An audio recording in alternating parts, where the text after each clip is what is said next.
Jurassic Park, one of the greatest films in cinematic history, and probably one of my top 10 films of all time. But do you remember the sequels? Jurassic Park 3 is considered to be the worst sequel to a film ever. But after all three Jurassic Parks came onto Amazon Prime, I decided to watch them in a row, and it was not the worst one. I struggled to watch Jurassic Park 2. It took an amazing, fleshed out character, Ian Malcolm, who was snarky and wanted to always be correct from the first film, and turned him into a two-dimensional person that wants people to leave the island. Not only did they destroy the reputation of the velociraptors established in the first film, but they also used them to build up suspense on when they will arrive in the film, making their arrival more lackluster and less surprising. The raptors in this film seem like dumb birds that are only scary when the plot calls for them to be so.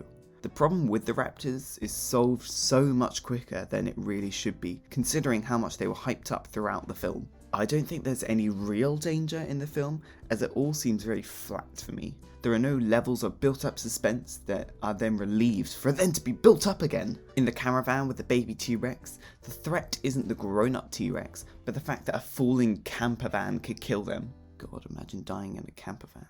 And yes, it was pushed off by the T-Rex, but that just isn't good enough for a film about dinosaurs. This film needed to one-up itself with new threats and new consequences, but it just didn't. The film also has one of the most unbelievable endings of all time. As if a T-Rex walking through the streets is quiet enough not to wake anyone up to call the police or the military. This film had so much potential, but it just fell flat.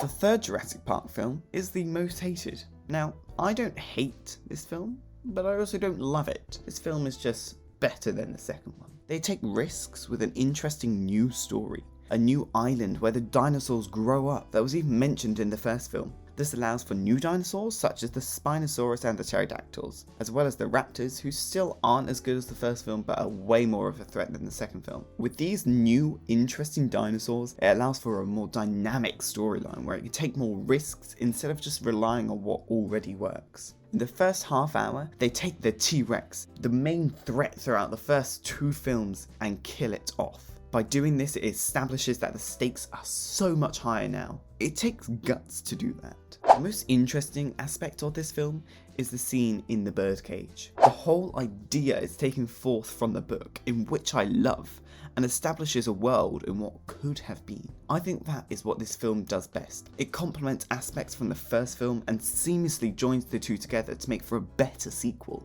which is what the second one should have done. The real reason why people hate the third film is because of the characters. Some of the most annoying people to take to an island filled with dinosaurs, but yet somehow they don't die. But here's my argument.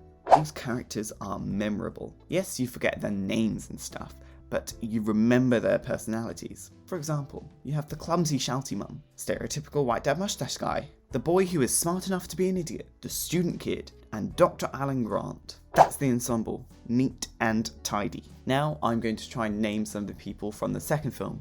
You have Ian, the girl, the love interest, is she a love interest? Or is she just a friend? The cameraman, or a reporter, or a photographer.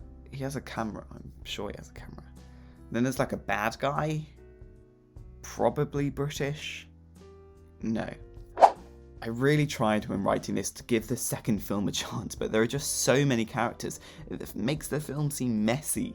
By having people in your film who you remember, whether or not you hate them, is a huge step up. And that is why I believe the third film is the best sequel.